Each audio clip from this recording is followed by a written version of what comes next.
हाय। तो हमने हमारे प्रीवियस लेक्चर में सीखा था कि लैंग्वेज क्या है, प्रोग्रामिंग क्या है, और साथ ही ये भी देखा था कि जो प्रोग्रामिंग लैंग्वेज होती है ये कितने टाइप की होती है। तो चलिए इस चैप्टर को हम आगे कंटिन्यू करते हैं। ये तो हाई लेवल लैंग्वेज को थोड़ा और अच्छे से समझते हैं। तो जो हाई लेवल लैंग्वेज होती हैं ये कंपाइलर बेस्ड होती हैं या फिर इंटरप्रेटर बेस्ड होती हैं या फिर हाइब्रिड होती हैं।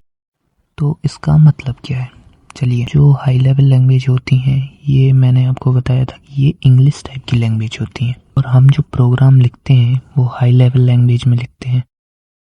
तो सपोज ये एक प्रोग्राम है जो कि इंग्लिश लैंग्वेज में लिखा हुआ है, लेकिन जो कंप्यूटर है, जो हमारी मशीन है, ये इसे इंग्लिश लैंग्वेज में तो समझेगी नहीं, इसे समझेगा मशीन लैंग्वेज में। तो ये जो इंग्लिश से मशीन लैंग्वेज में कन्वर्ट होगा, ट्रांसलेट होगा, इसको ट्रांसलेट कौन करेगा?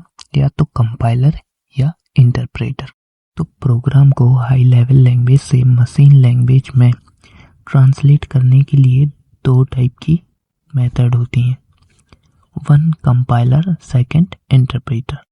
तो आप किसी भी लैंग्वेज में प्रोग्राम लिखो, चाहे वो सी प्लस प्लस, जावा, पाइथन, कोई भी, वो कंपाइलर या इंटरप्रेटर से पहले मशीन लैंग्वेज में ट्रांसलेट होगी, फिर ही हमारा जो मशीन है, हमारा कंप्यूटर या लैपटॉप, उस पर वर्क करेगा उन इंस्ट्रक्शन पर जो हमने दिए हैं।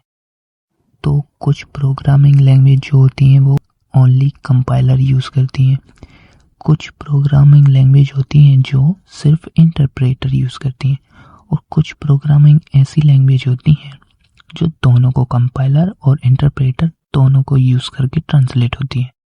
तो इस तरह जो लैंग्वेज सिर्फ कंपाइलर का यूज़ करती हैं वो कंपाइलर बेस्ड होती हैं, जो लैंग्वेज सिर्फ इंटरप्रेटर का यूज़ करती हैं वो इंटरप्रेटर बेस्ड होती हैं, और जो लैंग्वेज दोनों का यूज़ करती हैं उन्हें हम हाइब्रिड लैंग्वेज की कैटेगरी में रखते हैं। तो लैंग्वेज के नेचर से हमें पता चलता है कि वो कंपाइलर बेस्ड है या इंटरप्रेटर। जैसे कि सी लैंग्वेज है, ये कंपाइलर बेस्ड लैंग्वेज है, तो ये इंटरप्रेटर बेस्ड नहीं हो सकती है, क्योंकि बाय बर्थ ये कंपाइलर बेस्ड ही है। तो compile based language C plus plus और भी बहुत सारी हैं, इससे आप नेट पे सर्च करके लिस्ट बना सकते हैं। इंटरप्रेटर बेस्ड लैंग्वेज हैं जो PHP, JavaScript interpreter based language हैं। मैं सिर्फ आपको दो एग्जाम्पल दे रहा हूँ, आप बाकी नेट पे सर्च कर सकते हैं। थर्ड जो आता है हमारा, ये है हाइब्रिड लैंग्वेज। तो इस कैटेगरी में आएगी पाइथन, जावा, C#, .NET। ये सारी लैंग्वेज कंपाइलर का भी यूज़ करती हैं और इंटरप्रेटर का भी यूज़ करती हैं। तो चलिए अब हम जानते हैं कंपाइलर क्या है, कंपाइलर लैंग्वेज क्या है, इंटरप्रेटर लैंग्वेज क्या है, और हाइब्रिड लैंग्वेज क्या है। और ये जो हाइब्रिड लैंग्वेज है ये कंपाइलर और इंटरप्रेटर से डिफरेंट क्यों है। और इस वाले लेक्चर में आप सिर्फ पाइथन नहीं, और ये जो लैंग्वेज यहाँ पे मेंशन है, इन सब के बारे में आप सीखेंगे कुछ। तो ऐसा नहीं है सिर्फ आप पाइथन के बारे में सीख रहे हैं, आप पाइथन को इन सब लैंग्वेज से कंपेयर करके देख रहे हैं व्हाई पाइथन इज डिफरेंट। तो what is compiler? Compiler is a program, computer program that translate source code into machine language. तो पहले हम कंपाइलर की बात करते हैं। तो एक एग्जांपल लेते हैं। जैसे कि मैंने आपको बताया है, जो सी लैंग्वेज है वो कंपाइलर बेस्ड लैंग्वेज है। तो समझिए कोई प्रोग्राम है, ये सी लैंग्वेज में बना हुआ है। ओके, ये प्रोग्राम है जो ये सोर्स कोड है। तो ये जो सोर्स कोड है जो सी लैंग्वेज में लिखा हुआ है, ये हमारा कंप्यूटर, हमारी मशीन नहीं समझ सकता है। तो इसे मशीन कोड में चेंज करने के लिए हम कंपाइलर का यूज़ करते हैं। ये जो कंपाइलर है ये हमारे सोर्स कोड को ट्रांसलेट करके मशीन कोड में चेंज करेगा, और ये एक नई फाइल जनरेट करेगा जो कि हमारी .exe फाइल होगी। तो हमारे प्रोग्राम को हमारा कंप्यूटर इस मशीन कोड में समझेगा, और फिर हम अपने कोड को, हम अपने इंस्ट्रक्शन को हमारे कंप्यूटर या लैपटॉप में वर्क कर सकते हैं। तो कुछ इम्पोर्टेंट पॉइंट्स हैं जो मैं आपको बताना चाहता हूँ, इसे आप ध्यान से सुनिए। जो कंपाइलर होता है ये कंप्लीट सोर्स कोड प्रोग्राम की फाइल ले लेता है, और एक नई मशीन कोड प्रोग्राम जनरेट करता है ट्रांसलेट करके। ये एक पूरी फाइल ले लेता है और ट्रांसलेट करके एक नई फाइल जनरेट करता है। ये तो हुआ फर्स्ट पॉइंट। अब चलिए सेकंड पॉइंट की ओर। अगर आपके सोर्स कोड में कोई एरर नहीं है तभी ये ट्रांसलेशन डन होगा और ये सोर्स कोड कंपाइलर इसे मशीन कोड में ट्रांसलेट करेगा। थर्ड पॉइंट कि ट्रांसलेशन कितने टाइम, हाउ मैनी टाइम्स, कितने बार ट्रांसलेशन होगा, तो ओनली वन टाइम। कंपाइलर जो होता है वो पूरा सोर्स कोड की फाइल को ले लेता है और एक बार में ओनली वन टाइम में ट्रांसलेशन करके न्यू फाइल जनरेट कर देता है मशीन कोड में। तो जब भी मैं अपने कंप्यूटर या लैपटॉप में प्रोग्राम को रन करूँगा तो मुझे किस चीज़ की ज़रूरत है? Only machine code .exe file की। क्या मुझे कंपाइल की ज़रूरत है? नहीं।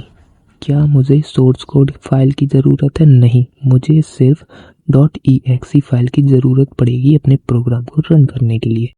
तो फॉर एग्ज़ाम्पल ये ऐसा है कि आपके पास कोई लेटर आया है उर्दू लैंग्वेज में, लेकिन आप उर्दू लैंग्वेज नहीं जानते हैं, तो आपने इसको ट्रांसलेट कर लिया है इंग्लिश या हिंदी लैंग्वेज में। तो जब भी आपको इस लेटर पढ़ने की ज़रूरत है आप उस वाले लेटर को लेंगे जो हिंदी या इंग्लिश में ट्रांसलेट है। आपको उस लेटर की ज़रूरत नहीं है जो उर्दू लैंग्वेज में आपके पास आया था। चलिए अब इंटरप्रेटर को समझते हैं। चलिए तो एग्जाम्पल लेते हैं। एक हमारे पास सोर्स कोड है जो कि जावा स्क्रिप्ट में है। जावा स्क्रिप्ट लैंग्वेज से हमने एक प्रोग्राम बनाया है हमारा सोर्स कोड, क्योंकि जो जावा स्क्रिप्ट है ये इंटरप्रेटर बेस्ड लैंग्वेज है, ये मैं आपको बता चुका हूँ।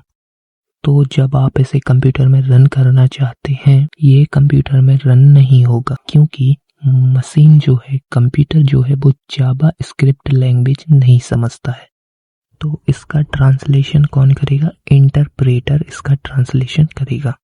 तो क्या कंपाइलर की तरह इंटरप्रेटर भी सोर्स कोड को .exe फाइल में मशीन कोड में ट्रांसलेट करके न्यू फाइल बनाएगा?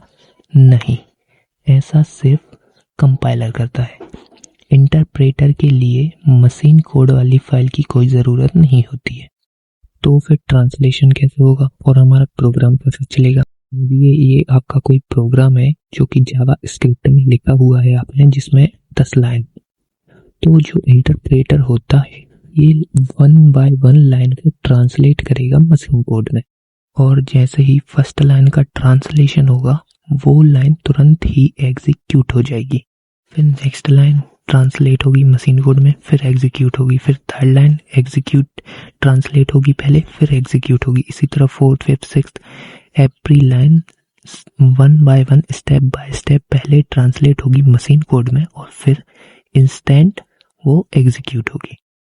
तो जो कंपाइलर है और इंटरप्रेटर है इसमें यही फ़र्क है कि कंपाइलर जो होता है वो आपके सोर्स कोड को मशीन कोड में ट्रांसलेट करके आपको एक न्यू फाइल दे देता है, फिर आप जब चाहो उसे एग्जीक्यूट कर सकते हो। लेकिन इंटरप्रेटर इससे डिफरेंट है। जो भी आपका सोर्स कोड है इंटरप्रेटर उसे स्टेप बाय स्टेप ट्रांसलेट करके इंस्टेंटली तुरंत ही उसे एग्जीक्यूट करेगा। तो मैं आपको एग्जांपल बताता हूँ कि आपके पास एक लेटर आया है उर्दू में। तो कंपाइलर जब था तब आपका लेटर किसी ने इंग्लिश या हिंदी में ट्रांसलेट करके आपको रख दिया था, आप जब चाहे उसे पढ़ सकते हैं। लेकिन जब इंटरप्रेटर है तो वो उर्दू का लेटर कोई पर्सन आपको पढ़ के सुनाएगा। समझिए कि इंटरप्रेटर में कोई पर्सन है, वो आपको वहीं ट्रांसलेट करके आपको सुनाएगा। आपके पास एक सेपरेट लेटर नहीं होगा कि उसे आप जब भी चाहे पढ़ सके। तो इसमें कोई न्यू फाइल क्रिएट नहीं होती है। तो इम्पोर्टेंट पॉइंट क्या है इंटरप्रेटर के? इंटरप्रेटर जो होता है वो सोर्स कोड की ईच लाइन को ट्रांसलेट करके एग्जीक्यूट करता है। और सेकंड पॉइंट कि कोई न्यू सेपरेट फाइल जनरेट नहीं होती है। तो थर्ड और सबसे मोस्ट इम्पोर्टेंट पॉइंट ये है कि हम जब भी अपनी सोर्स कोड की फाइल को जो कि जावा स्क्रिप्ट में है उसे हमारी कंप्यूटर में रन करेंगे तब एवरी टाइम हमें इंटरप्रेटर की ज़रूरत पड़ेगी। जब भी हम हमारे प्रोग्राम को रन करेंगे इंटरप्रेटर उसे ट्रांसलेट करके एग्जीक्यूट करेगा।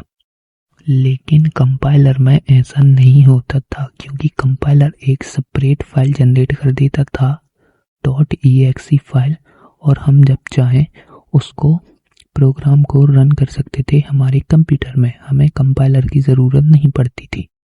लेकिन इंटरप्रेटर में ये डिफरेंट है कि हमें एवरी टाइम इंटरप्रेटर की ज़रूरत पड़ेगी और वो ट्रांसलेशन एवरी टाइम डन होगा।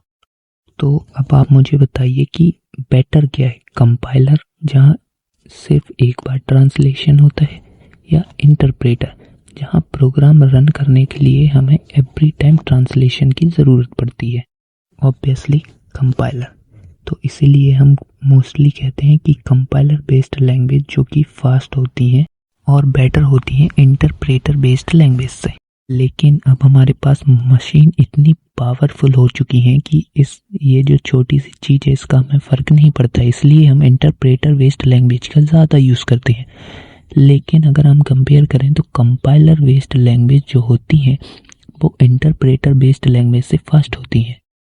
तो आई होप आपको कंपाइलर बेस्ड लैंग्वेज और इंटरप्रेटर बेस्ड लैंग्वेज में फ़र्क समझ आया होगा।